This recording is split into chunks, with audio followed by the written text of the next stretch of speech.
오늘은 원수들의 음모를 이겨낸 느헤미야. 원수들의 음모를 이겨낸 느헤미야. 이런 제목으로 말씀을 참고합니다. 이 연대기 성경은 오늘 느헤미야 6장의 내용이 전부 1절부터 19절까지 다 있긴 있는데 이 후반부에 가면 조금 절이 앞뒤로 바뀌어 있는 것은 그 상황을 좀 더 그 시간대로 이렇게 맞게 편집을 해서 그렇습니다. 그래서 더 확실하게 좀 그 상황이 어떻게 전개됐는지를 알게 하는 거예요. 내용은 다 같습니다. 원수들이 누구냐? 이 대표자가 이 산발랏, 또 도비야, 아라비아 사람 게셈, 이들이 이제 주동자예요. 거기에 또 추종하는 사람들이 또 많이 있는 거예요. 심지어 오늘 본문 다 읽어보면 내부 사람들, 느헤미야와 함께 성벽을 같이 싼 그런 가장 가까운 협력자들까지도 사실은 이 끈아풀이 돼 있어요. 그들과 함께. 그러니까 이 적은 멀리 있는 게 아니에요. 내 안에 적이 있어요. 느헤미야가 그런 상황에서 그들의 음모를 이겨냈다고 하는 것은 이건 보통 일이 아닙니다. 그래서 결국은 이러한 극적인 상황 속에서 이제 성벽이 중수된 거예요. 거의 지금 이 돌은 다 쌓여진 상태인데 아직 문을 안 달았다 그랬어요. 그 문이 여러 군데 동서남북으로 문이 많잖아요. 그 문은 다 그 당시에는 나무로 짜서 이제 세우는데 일단 돌을 싸서 올리는 바람에 이제 이 목공들이 문짝을 제대로 달질 않은 상태예요. 아직은 위험하잖아요. 사방에 문이 다 열려 있으니. 그러니까 이 원수들이 어떻게 해서라도 이걸 방해해서 완수를 못하고 느헤미야를 죽여야 된다는 거예요. 그러나 느헤미야는 다 이겨내고 결국은 이 뒤에 말씀에 보면 52일 만에 성벽 중수를 완공했다는 거예요. 이것도 기적 아니에요. 무슨 성을 52일 만에 쌓겠어요.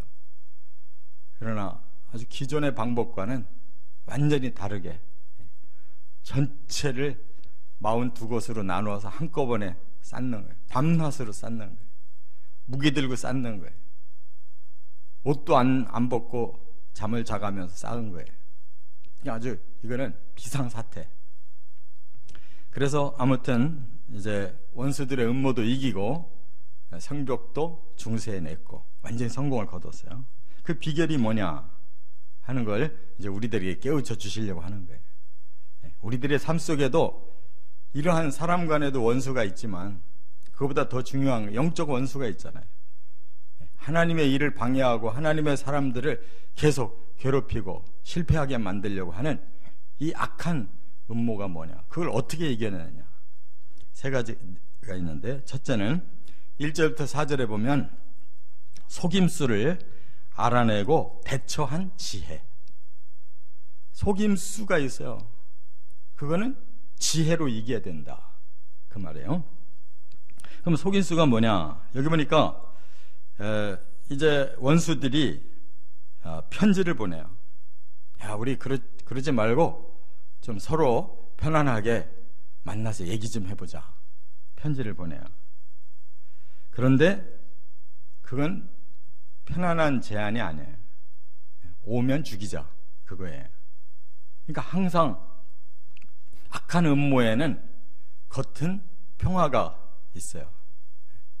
그리고 뭔가를 줄 것처럼 달콤함이 있는 거예요.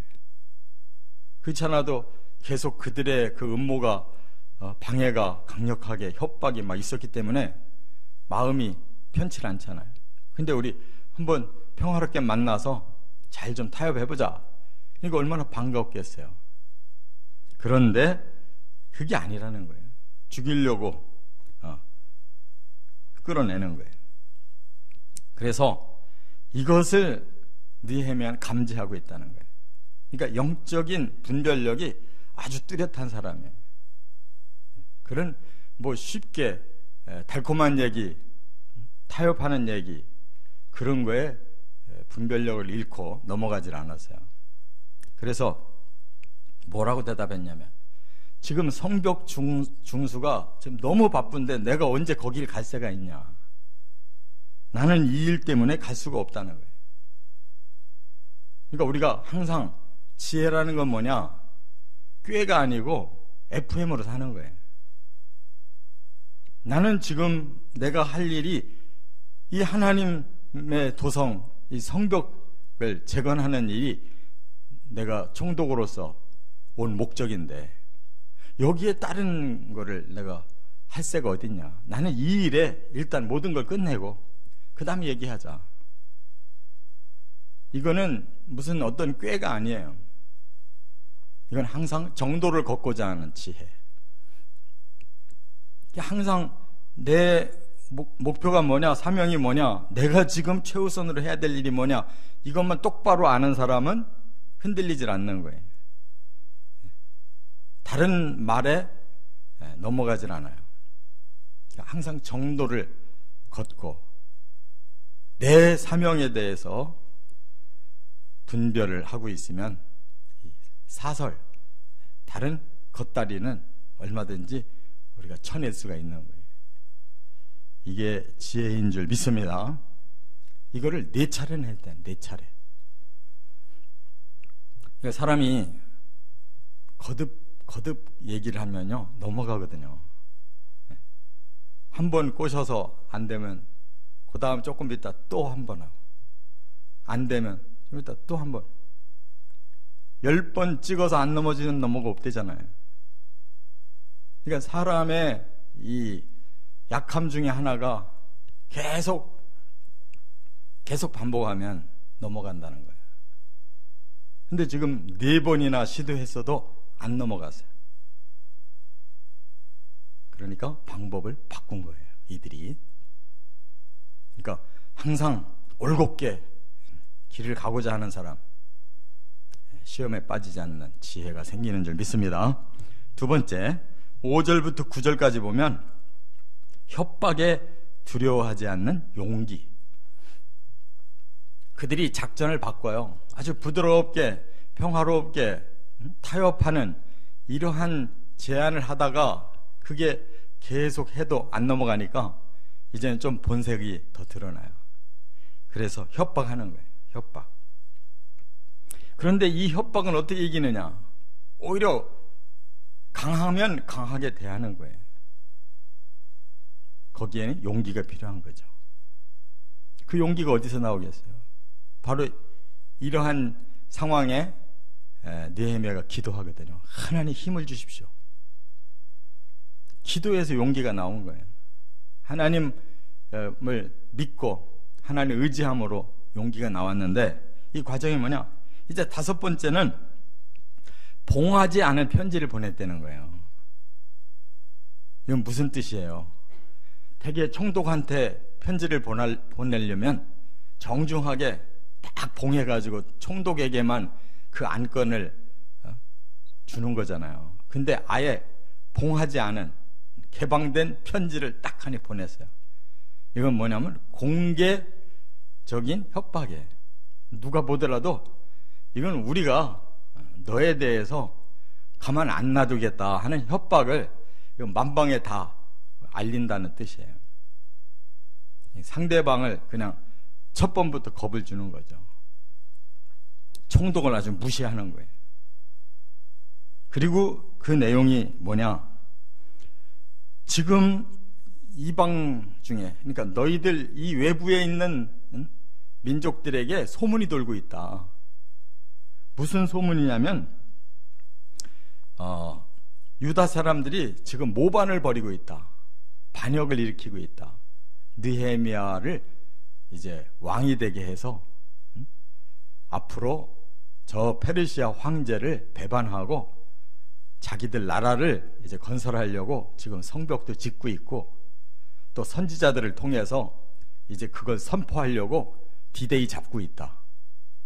그리고 가스무도 확인하고 그렇게 말을 해줬다. 근데 이 가스무가 누구냐면 이 아라비아 사람 게셈, 그 게셈이라는 이름을 이 아라비아 말로는 가스무라고 그러는 거예요. 그러니까 전혀 이게 사실이 아닌데 마치 그냥 다 짜집게 해가지고 소문도 파다하고 거기에 정통한 소식통인 가스무라는 사람이 가서 확인해봤고, 유다 사람들이 지금 성벽 짓는 거는 느헤미야를 총독에서 왕으로 바꿔가지고 나라를 독립하려고 한다. 그럼 결국 너희들은 우리들의 적만 되는 게 아니라 지금 페르시아 황제의 적이 된다. 이거 엄청난 음모 아니에요? 말만 들어도 이건 그냥 소름 끼치는 무서운 말이거든요. 왜? 만약에 그렇게 다들 알고 이게 황제에게까지 귀에 들어갔다 그러면 황제가 명령하면 주변 나라가 다 쳐들어와서 깨부셔도 할 말이 없는 거거든요. 이런 명분을 만들고, 그러니 너 우리 말 들어라, 만나자 이거예요. 이번에는 좋게 말하다가 이번에는 협박으로 너 안 나오면 이렇게 되는 거야, 죽는 거야. 협박으로 나온 거예요. 이게 바로 악한 자들의 방법이에요. 처음에 좋게 구슬르다가 말 안 들으면 이제는 온갖 음모를 다 거기에다가 몰아가지고 아주 180도로 뒤집어 버리는 거예요. 너 죽고 싶으면 맘대로 해라, 이렇게 협박을 한 거예요. 그러니까 이제 느헤미야가 대답을 합니다. 뭐라고? 그런 일 없다. 너희들이 지어낸 말이다. 이렇게 딱 잡아버리는 거예요. 이거 보통 용기와 백장으로는 이런 말 못합니다. 이미 사방에 퍼졌대는데, 이게 황제한테 지금 상소해서 올린다는데 사실이 아니라도 막 일단은 겁을 먹잖아요. 뭔가 해명하려고 하잖아요. 그런데 지금 느헤미야는 그런 게 아니에요. 그런 일 없다. 이건 너희들이 지어낸 말이다. 아주 단호해요.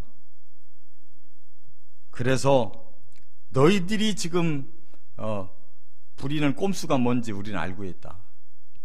이렇게 두려움을 줘가지고 내 백성들이 맥을 풀리게 해서 이 일을 중단시키게 하려고 하는 음모라는 거 안다. 그러면서 너희들 말에 응하지 않겠다. 그리고는 기도한 거예요. 하나님의 이 백성들에게 이들의 손에 힘을 주옵소서. 이렇게 기도했어요. 그러니까 그 용기, 그 배짱이 어디서 나왔는가 알 수가 있죠. 하나님 믿는 백으로 나온 거예요. 하나님이 이들 악한 자들보다 더 세시고 저 황제보다도 더 강하고, 하나님만 우리의 진실을 알고 하나님이 우리에게 힘만 주신다면 이거 다 해결할 수 있습니다 라고 믿은 거예요. 할렐루야. 이런 게 진짜 믿음 아니에요? 거짓 앞에서, 협박 앞에서 두려워하고 타협하고 뭔가를 해보려고 하면 벌써 진 거예요. 세 번째, 여기 10절부터 19절에 보면 범죄 유도에 보여준 의의 결단력. 범죄 유도에 보여준 의의 결단력. 이 세 번째는 이제는 협박에도 말을 안 들으니까 아예 죄를 범하도록 끌고 들어가는 거예요. 죄를 범하도록 유도를 해요. 거기에 이제 느헤미야가 자칫 빠져들면 끝장나는 거예요. 왜냐하면 느헤미야 자신이 어떤 행동을 저질렀는데 그게 범죄 사실이라는 거예요. 알고 보니까 범죄했다. 그러면 이제 옴싹달싹 못하네. 완전히 함정에 빠진 거예요. 올무에 걸려들은 거예요. 이게 악한 방법이에요. 협박으로 안 통하면 그 다음에 죄를 범하도록 살살살살 유도를 해요. 그래서 자기도 모르는 사이에 내가 여기 걸려들었구나. 내가 사람들 앞에서 이게 죄를 범한 것이 돼버렸구나 하면 이제 꼼짝 못하는 거예요. 바로 그 방법이 뭐냐? 여기 보니까 스마야라고 하는 측근이 갑자기 안 보이는 거예요. 이 스마야가 누구냐? 제사장이거든요. 근데 이 사람이 저쪽하고 손을 잡은 거예요. 그걸 처음에 모르는 거예요. 그래서 느헤미야가 궁금해서 찾아갔어요. 스마야 제사장을. 왜 이렇게 지금 막바지에 지금 이렇게 우리가 힘을 합해도 부족한데 왜 지금 가만히 계십니까? 뭐하고 계십니까? 하고 가봤더니 그 제사장이 이미 적들에게 뇌물 받고 거짓 예언을 한 거예요. 내가 하나님 앞에 이 심각한 문제를 놓고 기도해봤더니 하나님이 이렇게 나에게 응답을 주셨습니다 하면서 지금 당신 여기에 이대로 있다가는 죽습니다. 나를 잘 찾아왔습니다. 여기 외소에 들어가서 나와 함께 문을 닫고 숨어 있읍시다. 이렇게 얘기한 거예요. 이 외소라는 말은 내소 그러면 지성소고 외소 그러면 성소예요. 근데 이 성전 안에 그 당시에 들어갈 수 있는 사람은 누구만 들어가요? 제사장밖에 못 들어가요. 지성소는 1년에 한 번 대제사장이 들어가고 성소는 날마다 제사장들이 들어가서 불 켜고 향 켜고 일주일에 한 번씩 떡 바꿔놓고 제사장이 하는 일이에요. 거기 잘못 들어갔다 아론의 두 아들이 죽은 거예요. 거기에를 제사장이 지금 스마야가 나랑 같이 거기 들어가 성소 안에 숨어 있자는 거예요. 그래야 당신 살지. 그렇지 않으면 죽는다는 거예요. 이게 하나님 뜻입니다. 그러면 느헤미야가 뭐라고 하겠어요? 그동안 함께 협력했던 제사장이 너무 고맙잖아요. 이분이 나를 살리려고 이렇게까지 내 상황을 알고 도와주려고 하는구나. 그런데 느헤미야가 뭐라고 말하냐면 내가 어떻게 평신도인데 여기 성소로 들어가서 내 생명을 보존하겠다고 그런 큰 법을 어기고 내가 할 수가 있습니까? 이렇게 대답한 거예요. 그 정신이 똑바로 된 사람은 이게 죄인지 또 의인지를 아는 거예요. 아무리 내 생명이 지금 중하다 할지라도 내가 어떻게 제사장들만 들어가서 하나님 만나는 이 성소에 숨어서 있을 수가 있습니까? 그거예요. 일단 이거는 불의한 일이라 안 됩니다. 이거예요. 의로우냐 불의하냐 이게 죄냐 아니냐를 가르는 거잖아요. 그러니까 정신이 똑바른 사람은 판단을 금방 하는 거예요. 나를 보호하고 내가 살 수 있는 방법이라면 이게 사실은 좋은 방법이잖아요. 다른 사람 절대 못 들어오는데 특별히 제사장이 백으로 내가 제사장과 함께 이 성소 안에 있으면 누가 끌어내겠냐고. 그런데 문제는 어떻게 돼요? 바로 느헤미야가 깨달았대요. 이 사람도 넘어갔구나. 어찌 제사장이 이런 말을 할 수 있을까? 할 수 없죠. 제사장이 자기 권위로 들어오라고도 할 수 없는 거예요. 이건 하나님의 명령이에요. 그러니까 바로 깨달아진 거예요. 내 자신도 들어갈 수 없지만 이 스마야가 이렇게 들어오라고 하는 것이 이게 음모구나. 이게 뭔가 잘못된 거구나 하는 걸 바로 깨달았다는 거예요. 그래서 느헤미야가 다시 한번 기도하는 거예요. 이 원수들이 이 악한 이 가짜 선지자들과 함께 나를 죽이려고 하고 이렇게 두렵게 하는 거 하나님 저들의 소행을 기억해 주십시오 하고 기도하고 있어요. 정말로 느헤미야가 기도 안 하고는 이 상황을 어떻게 이겨내겠어요? 어떻게 이 정도를 가냐고. 지금 자기가 옴싹달싹 못하고 지금 잘못하면 죽게 생겼는데 하나님 말고 누구를 믿을 수 있으며 하나님이 저들을 치지 않고 어떻게 내가 이걸 해결할 수 있냐고요. 이렇게 깨달음도 하나님 주시고 기도를 통해서 그가 의의 길을 끝까지 갈 수 있도록 힘을 얻은 것도 하나님께 기도했기 때문이에요. 그런데 이런 상황에서 적들이 어떻게 내통이 됐느냐?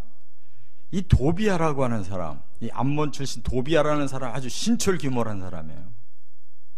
이 사람이 이방인인데 보니까 이 뒤편에 뭐라고 말했냐면 스가냐의 사위가 됐다고 그랬었거든요. 스가냐의 사위.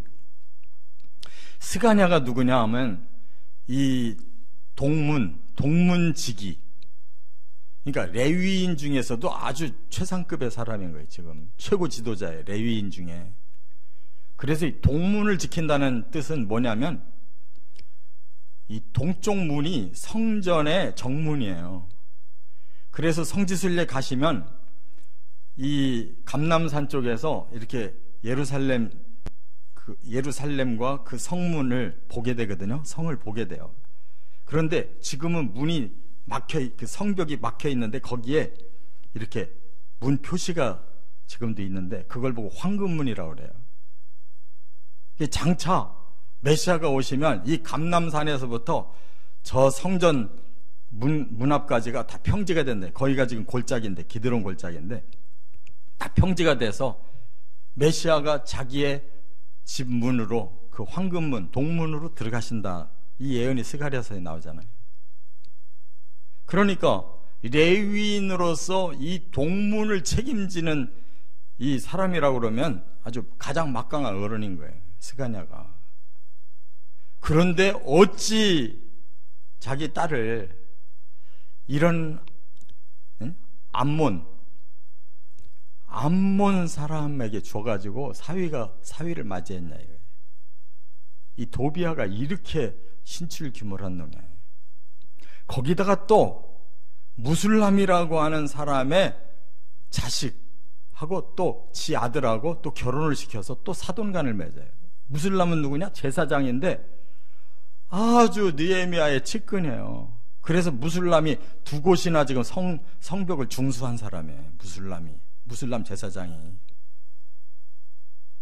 그러니까 이 도비아는 산발란 밑에서 이렇게 악을 행하는 사람인데 또 안쪽으로는 이렇게 깊숙이 느헤미야의 가장 측근들, 성벽 중수에 참여한 동문직이 스가냐, 성벽을 2군데나 지은 무슬람 제사장의 사돈이란 말이에요. 바로 이렇게 끈화풀이 돼 있으니까 이게 이렇게 되는 거라고요. 그 원수는 멀리 있는 게 아니라 바로 우리 앞에 있는 거예요. 죄가 거기서 시작되게끔 발동이 되는 거라고요. 그래서 나중에 결국 이 도비아라는 사람이 그 백으로, 사돈 백으로 이 제사장들이 쓰는 방을 자기가 쓰고 있는 거예요. 그래서 나중에 느헤미야가 그걸 알고 그를 끄집어 내쳐버렸어요. 이런 상황이에요. 그러나 느헤미야 지도자만큼은 의의 결단력을 가지고 계속 정도를 가니까 결국 이들이 범죄를 유도하다가 실패했단 말이에요. 그래서 못 죽인 거예요. 그리고 성벽은 52일 만에 완공됐고 원수들이 하는 말이 다 두려워하고 낙담했다. 왜? 하나님이 이 역사를 일으키셨구나. 자기들이 아무리 하려고 해도 안 넘어가니까. 결국 느헤미야는 지혜로, 용기로, 이 의의 결단력으로 성공을 했고, 할렐루야. 이렇게 살아가시길 주의 이름으로 축원합니다.